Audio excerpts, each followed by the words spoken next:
Today's lesson is It's Not Easy Being Green. How to Shop Sustainably.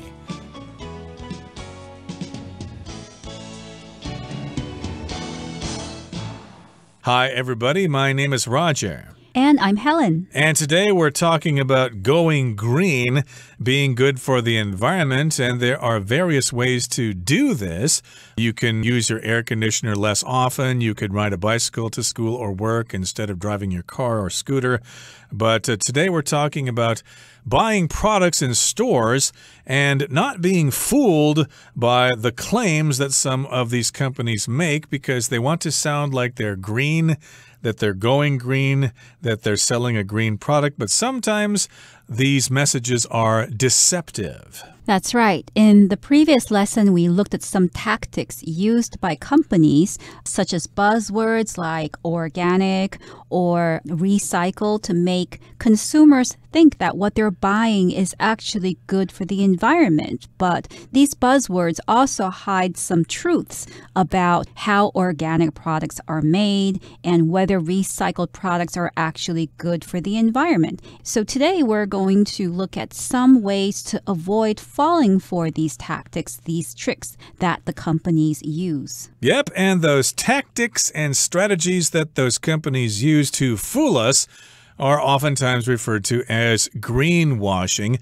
They're trying to make the products sound green, but you need to read between the lines to find out what is really going on. So let's move on now and talk some more about this very subject in today's lesson. We'll begin by listening to the first part, and we'll tell you what you can do to protect yourself. To avoid falling for these tricks, pay particular attention to vague wording that lacks support. Look for third-party certifications that confirm the product meets the necessary standards. Also, be sure to question statistical claims. It might seem great on the surface that something is made with 50% more recycled material, but the fact is far less impressive once you learn the item only contained 2% recycled material to begin with.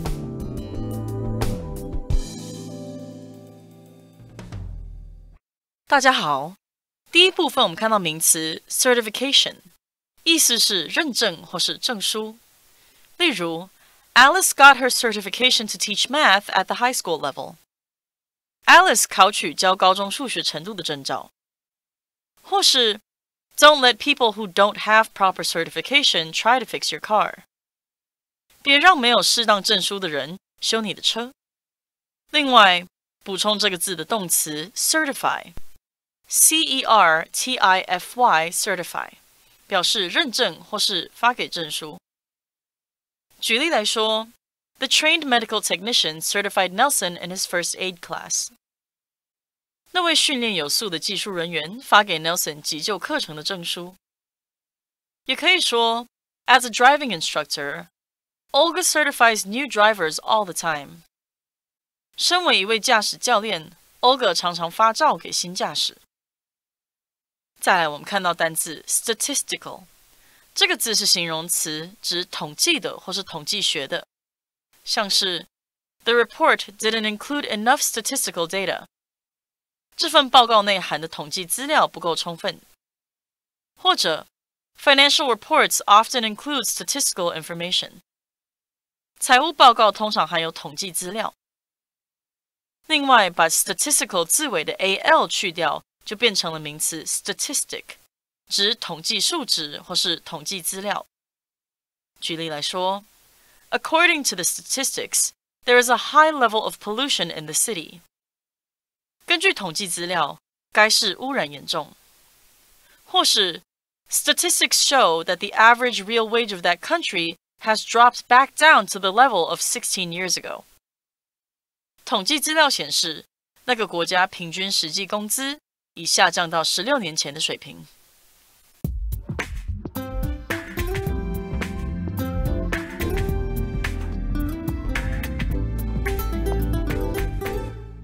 So let's look at how we can stay on our guard and avoid being fooled by some of these greenwashing tactics.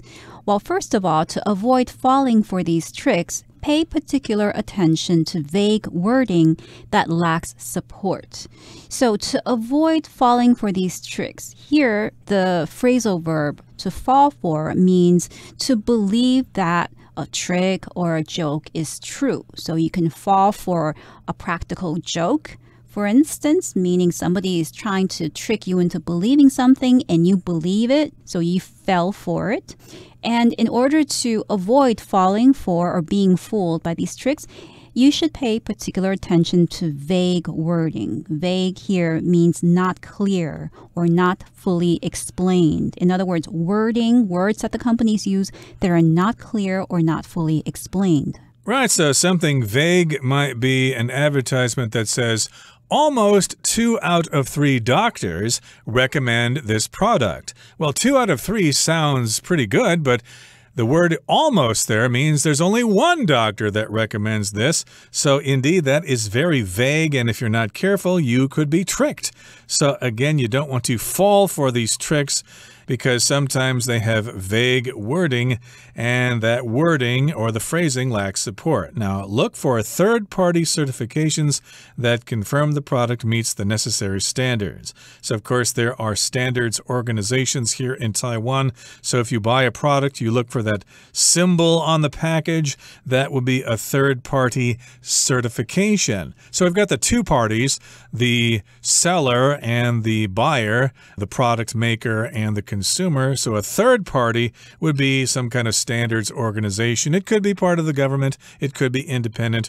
But of course, it's a third party and you need some kind of certification, which means they've looked at the product, they've analyzed it, and they've determined that the advertising for it is accurate. It's not vague. It's not trying to trick you. So indeed, look for those certifications. And a certification just means some kind of guarantee and something has passed a test to be able to be sold to the public without fooling them. That's right. So aside from doing this, also be sure to question statistical claims. So statistical is an adjective that relates to numbers, or numbers, graphs, surveys based on numbers that support a particular claim or a particular argument. So going back to the example that Roger used before, almost 2 out of 3 doctors recommend this product. Okay, that's fine. We have this information, but where did this information come from? Is it a valid piece of information? So even though numbers might sound very scientific and very objective and official, we also have to ask ourselves, well, where did these numbers come from? Who conducted these studies?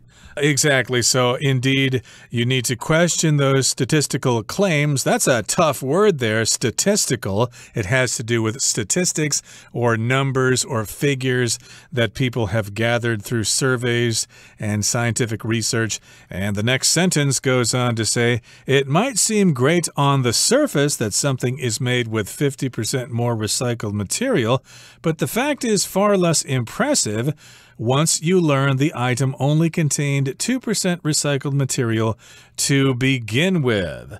So again, we've got the term 50% more recycled material. That's very vague because it doesn't say 50% more than what?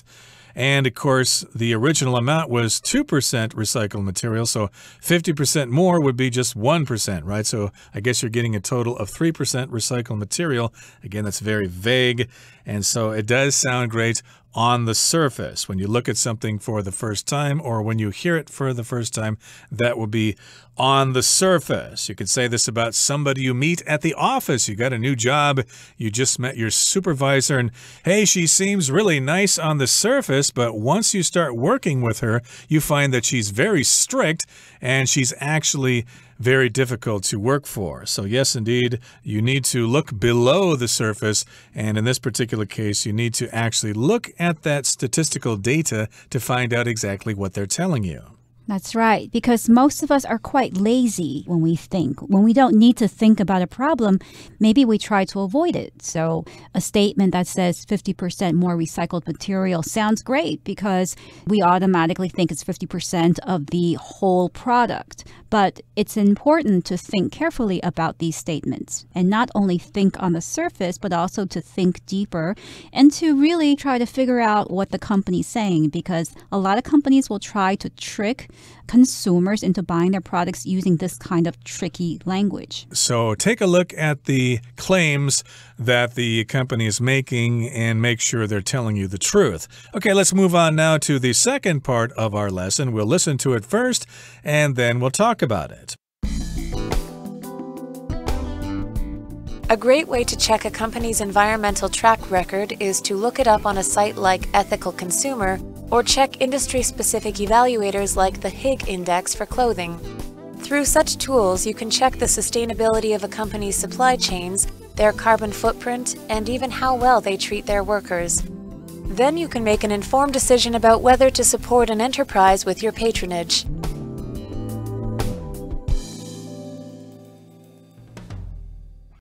第二部分我们看到名词 patronage， 指资助、赞助、光顾或是惠顾。例如 The funds for building the new school is from the patronage of local people. 建造新学校的资金是来自当地人民的资助。或是 The shop is doing a buy one get one free promotion to thank their customers for their patronage. 这家店推出买一送一的促销活动，来感谢他们的顾客光顾。另外，把这个字字尾的 age 去掉，就变成了单字 patron， 意思是赞助者或是老顾客。像是 The princess is well known among noble families as being a patron of the arts. 这位公主以艺术赞助者的身份在贵族中很有名。或是 Howard is one of the restaurant's regular patrons, so all the servers know him. Howard 是这家餐厅的老顾客，所以全部服务生都认识他。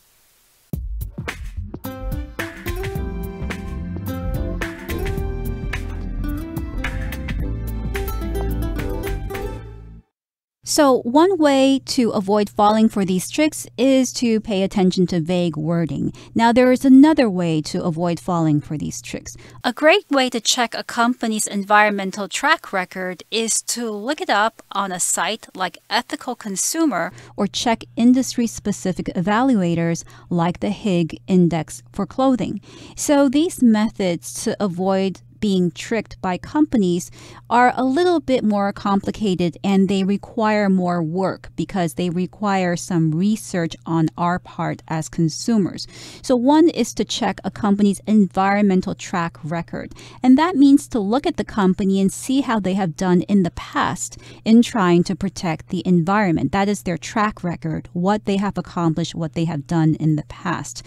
So how do you do that? You can look up the company's information on website like Ethical Consumer. That is a particular website that consumers can look up. And if something's ethical, that means it's trying to figure out what is right and what is wrong. What is the right thing to do and what is the wrong thing to do? Ethical is similar in meaning to moral, and morals, of course, are general rules in life, how you interact with other people. Ethics are more specific about companies and how people conduct business and things like that. So indeed, this website would be called Ethical Consumer. They're concerned about ethics in the industry. Are these companies giving you accurate information, or are they using vague language and stuff like that?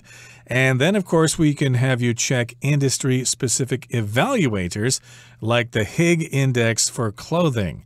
So if something's industry-specific, it's talking about specific industries. The clothing industry, the automotive industry, the food industry, etc., etc. So they would evaluate these specific industries, and one is specific for clothing. It's called the Higg Index. They specialize in checking out clothing to make sure they are eco-friendly and to make sure that the companies who produce those products aren't trying to pull one over on you. Right, so the Higg index for clothing is an evaluator. So an evaluator is a person, it could be a person, or a system that makes a judgment about the value or the quality of something. So here, the Higg index for clothing is something, it's a system that evaluates or makes judgments about the quality or the value of companies that make clothing. And here, the name Higg index, we have the word index. So index basically means a number that shows the price or the value or the level of something compared with something else. So Higg index, if you see it as a website, it's a place where you can go to compare companies, clothing companies, based on how good they are with protecting the environment. Indeed. So these are some websites that you can check out. Ethical Consumer and Higg Index, specifically for clothing. And through such tools, you can check the sustainability of a company's supply chains, their carbon footprint, and even how well they treat their workers. Okay, so yes, indeed, if you go to those websites, you can check out various things. You can check their sustainability, the sustainability of their supply chains, which means how they get the products to you, the consumer. Are they eco-friendly? Are they wasting a lot of energy transporting their products all over the place? And are they recycling their products properly? And that would have to do with sustainability. And of course, that also has to do with their supply chains, where they get the raw materials, for example, and how they produce the products, how much pollution they produce and stuff like that. And also, they're going to give you some information on their carbon footprint. You may have heard about that before. Your carbon footprint basically is a measure of how much carbon you put into the atmosphere or how you affect the environment. So indeed, if you drive a guzzling car to work every day and you have your air conditioner on all the time and you're having campfires and burning things all the time or doing weird stuff like that, then you have a pretty big carbon footprint. But if you're a good person and you walk to work every day and you don't turn on your AC and stuff like that, then you have a small carbon footprint. So when you have all of this information about a company, whether they're sustainable in their supply chain and whether they have a large or a small carbon footprint, then you can make an informed decision about whether to support an enterprise with your patronage. So here the word enterprise basically means a business company or an organization. So enterprise is another word for company or organization whose purpose is to make money. So as a consumer, a person needs to decide where they want to spend their money and whether they want to give their money to a company that is not producing its products sustainably. So with the information provided by these tools, such as the Higg Index for Clothing or the Ethical Consumer website, you can make an informed decision about whether to support these companies with your patronage. So patronage basically is the money or the help that you give to a person or an organization to help them thrive and to help them make money. I have a feeling lots of people probably just won't take the time to check out such websites, but you never know. You might get some information by going there, and you may become more green-friendly by having more information from those websites. Okay, that brings us to the end of the second part of our lesson. Let's move on now to the third part. It's often a warning sign when a business isn't transparent about its environmental impact. You can help encourage companies to become more sustainable by voting with your wallet and spreading the word about those with good practices. It's up to every one of us to pressure environmentally irresponsible businesses to change.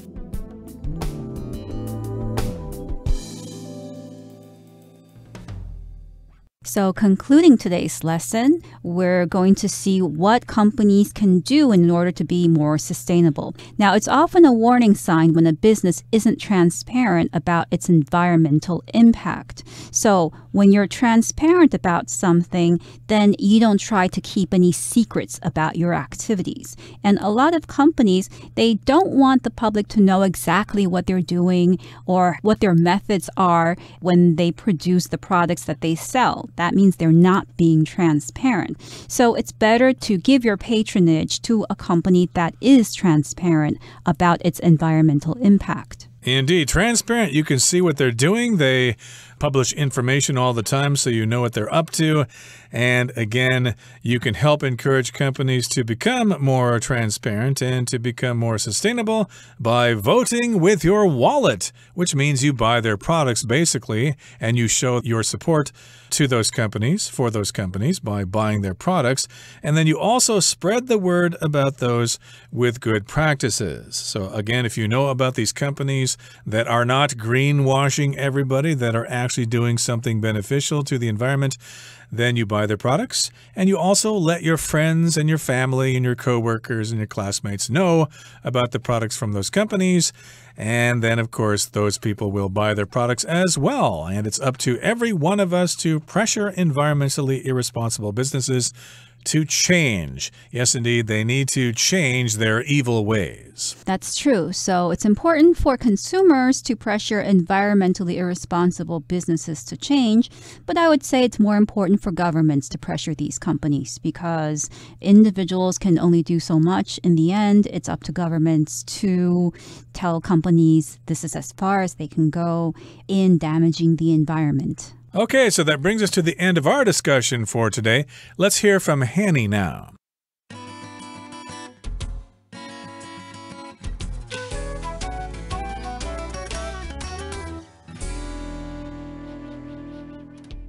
各位同学大家好，我是 Hanny。 我们来看今天的文法重点。为了避免落入漂绿的圈套，课文第一部分建议我们要寻找确认产品符合必要标准的第三方认证。那这边用到 look for 来表达寻找。而在课文第二部分呢，他则建议说到良知消费等等的网站去查询确认公司的环保记录，这边则用到 look up 去表达查询。我们就顺便来整理几个跟动词 look 相关的片语哦。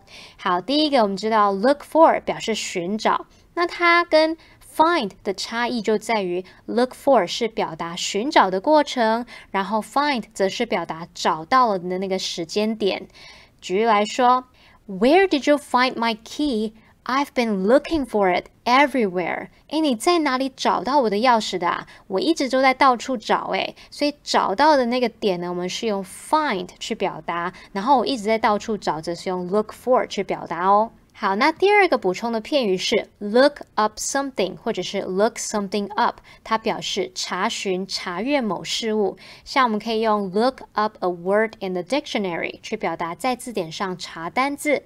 那如果是不及物用法 look up 则可以表达情况好转、渐有起色，这时候它的意思就会相当于 improve 或者是 get better。我们再补充一下，那如果你是用 look up to somebody 则是表达敬仰某人。举例来说 Frank has always looked up to his oldest brother. Frank 一直都很敬仰他的大哥。好，再来第三个补充的是 look after， 它表示照顾，意思就会跟 take care of 差不多，后面是可以接人或者是事物。例如They asked a friend to look after their cats while they were away. 他们请一位朋友在他们外出的时候帮忙照顾猫咪。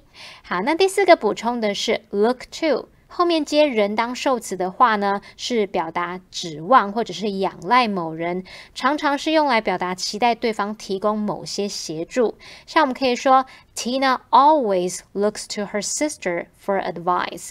Tina 总是会向她姐姐来寻求建议，她总是仰赖姐姐来提供她建议。那特别注意，如果是 look to 加上原形动词，则是表达计划或者是打算做某事，那这时候常常是用进行式来表达。像我们说 They're looking to adopt a cat， 就是说他们打算要领养一只猫。好，那我们接着在课文第三部分第二句啊，他建议我们可以透过消费来表达诉求，或者是宣传那些有良好作为的公司。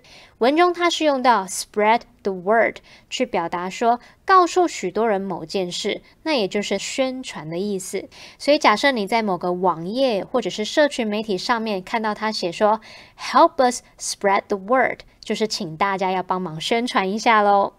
好，我们这边也补充一下，如果是 spread like wildfire， 这个 wildfire 是野火，那这个片语字面意思就是如野火燎原般扩散，那么 spread like wildfire 就是用来比喻说可能像消息或者是谣言等等如野火般迅速传开来。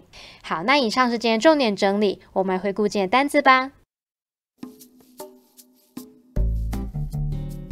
Vague. The mayor made vague promises to improve the city's public transportation. Statistical. The research paper contained a lot of graphs and statistical information. Ethical. Many people become vegetarian for ethical reasons. Index. The price index measures the changing cost of goods over a period of time. Enterprise. The new enterprise will require a lot of money to begin operating. Transparent. Companies should be transparent about how their products are made.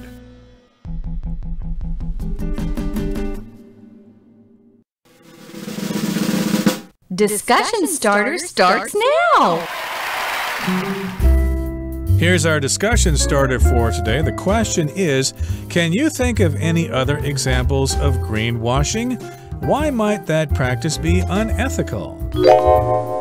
Well, I've seen companies claim that their packaging is recyclable, and I think this practice is dishonest since it's not really a good idea to consume a lot of packaging to begin with. So we often rely on recycling things and thinking that this is a good way to help the environment.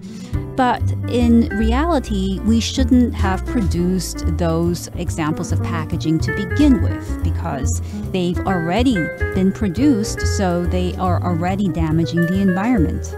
That's a good point. Well, I've seen companies actually change the colors of their packaging to green, and I think this practice is dishonest because people subconsciously will think if they're buying a product that is green in color, they're therefore doing something good for the environment when they probably aren't actually at all. Well, everyone, today's article has come to an end, and I sure hope you enjoyed reading along with us. I am Roger. I'm Helen. See you next time.